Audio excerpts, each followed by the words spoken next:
Color lighting is becoming a bigger topic in poultry farming. More farmers are experimenting with different tones to improve welfare and behavior. But what do we actually mean when we talk about the color of light?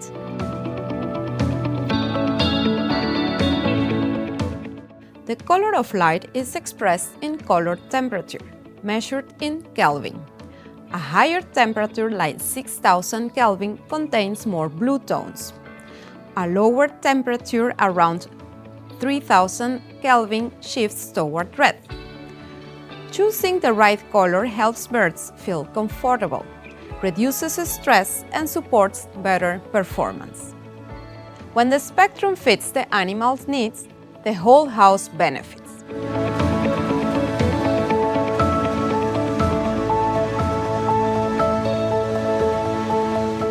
Want to understand how color temperature shapes behavior? Follow us for more lighting knowledge you can use in practice.